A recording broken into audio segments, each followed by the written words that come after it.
Across the United States, there are murder cases that remain unsolved. Cases so infamous, they've become legends in their own right. Today, we're looking at 5 of the most chilling cold cases in American history. 1. The Zodiac Killer, America's most infamous puzzle.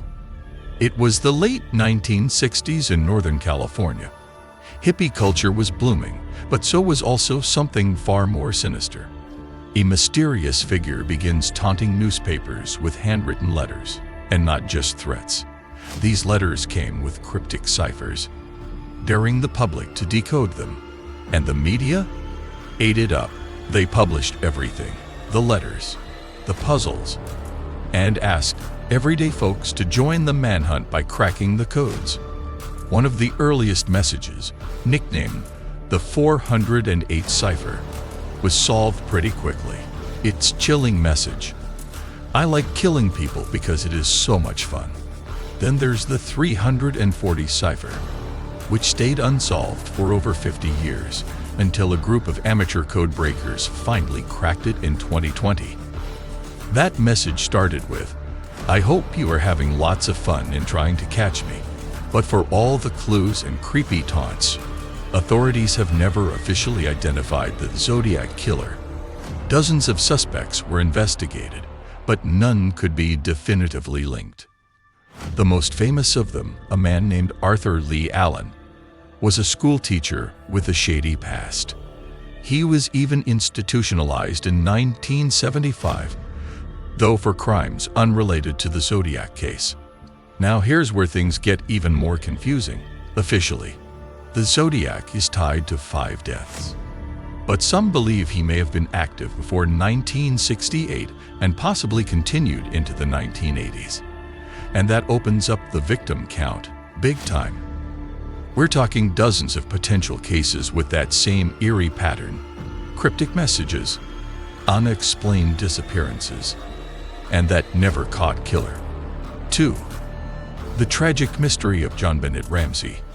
It was the day after Christmas in 1996 when the world learned the name John Bennett Ramsey, a 6-year-old child beauty queen from Boulder, Colorado, whose murder remains one of America's most haunting cold cases. That morning, John Bennett's mother, Patsy, called 911 in a panic. She said her daughter was missing and that a ransom note had been found in the house.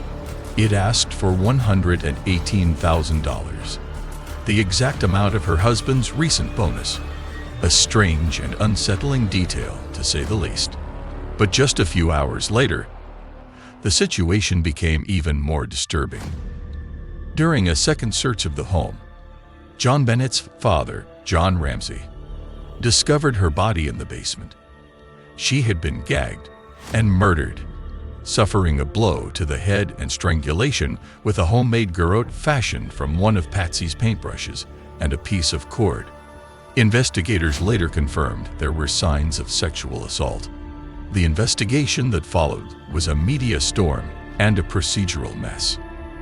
From the start, the case was filled with confusion, emotion, and controversy.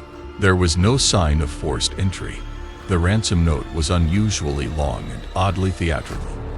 And then came the list of possible suspects. An unknown intruder, a family friend who had played Santa at their Christmas parties, even John Bennett's own parents and her 9-year-old brother, Burke. But despite years of interviews and public speculation, no one has ever been arrested for her murder. Why? Well, here's the frustrating part. The investigation itself was compromised almost immediately. When police first arrived, they allowed friends of the Ramseys to come and go freely through the house. Some even helped clean up the kitchen. Yes, they cleaned the kitchen at a potential crime scene.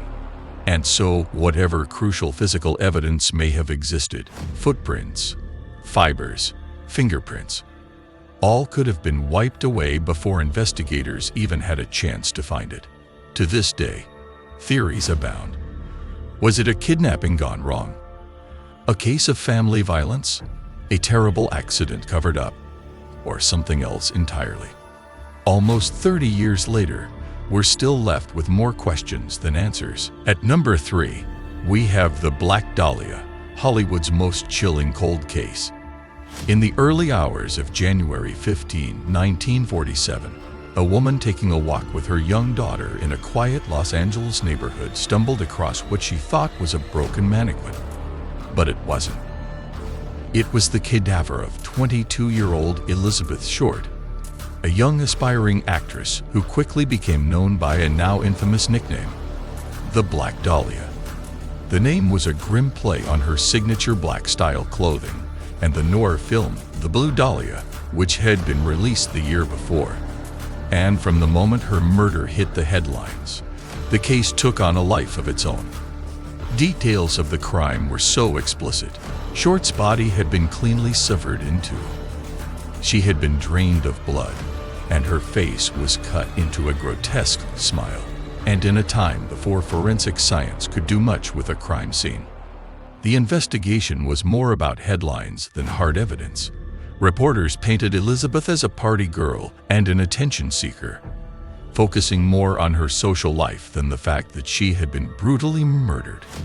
She was accused in the press of being everything from a fame hunter to a femme fatale, despite having no real chance to defend herself. The media turned a young woman's tragic end into a sensational mystery, one with more speculation than substance. But even then, the case got even weirder. The LAPD was said to have started receiving taunting letters from someone claiming to be the killer. One note came with a package of Elizabeth's personal belongings. These creepy clues made headlines, but didn't lead to a solid suspect. The trail grew colder as the years passed, and official leads dried up. At number 4, we have the Hall Mills murders, trampled by tourists. In 1922, in the quiet town of New Brunswick, New Jersey, a double murder rocked the community. And not just because it involved death, but because it involved gossip, scandal, and a pair of illicit lovers. The victims? Reverend Edward Hall, a well-known minister, and Eleanor Mills, a member of his church choir. Both were married, but not to each other.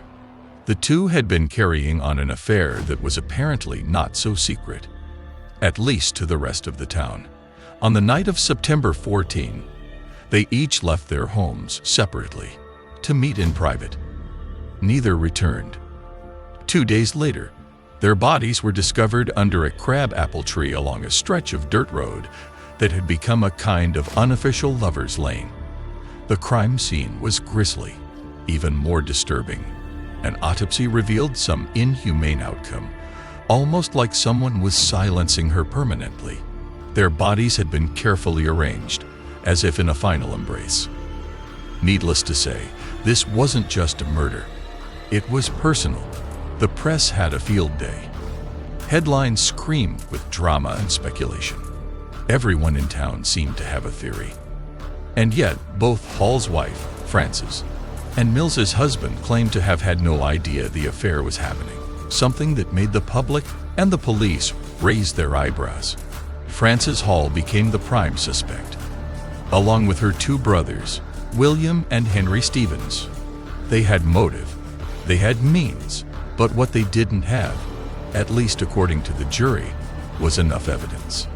And that's where the case unraveled. In 1926, Frances and her brothers were finally brought to trial, but the prosecution couldn't make the charges stick. The case collapsed, and the accused walked free. In the end, for all the speculation, scandal, and headlines, the identity of the perpetrator still remains a mystery. At number 5, we have Lizzie Borden. You've probably heard the creepy little rhyme. Lizzie Borden took an axe and gave her mother 40 whacks. It's catchy, it's chilling, but it's also technically not accurate. But that hasn't stopped it from cementing Lizzie Borden in pop culture as one of America's most infamous murderers. Let's rewind to August 4, 1892, in Fall River, Massachusetts. That morning, Andrew Borden, and his wife Abby were found brutally murdered in their own home. Andrew had been struck in the face and head with what appeared to be a hatchet or axe. Abby had been killed even earlier, upstairs with similar savage blows. Their bodies weren't just attacked, they were mutilated. The only people known to be in the house at the time: Lizzie Borden, the 32-year-old daughter of Andrew, and the family's maid, Bridget Sullivan. When police arrived, suspicion fell on Lizzie almost immediately. For one thing, there was no sign of forced entry. For another, Lizzie's behavior was odd. She claimed to have discovered her father's body and then her stepmother's, though her timeline kept shifting. Neighbors said she had tried to buy poison, prussic acid, just days earlier, and she was seen burning a dress not long after the murders, supposedly because it had paint on it. The maid, Bridget, later testified that she had been sent upstairs to rest after being ordered to clean windows in the summer heat. She claimed she didn't hear the murders take place. Some even speculated that she may have helped Lizzie, or at least covered for her. But here's the twist. At Lizzie's trial the following year, none of that added up to a conviction. Why? Because almost all of the evidence was circumstantial. There were no bloody clothes, no murder weapon with fingerprints, no eyewitnesses, and also the defense argued that Lizzie had no real motive.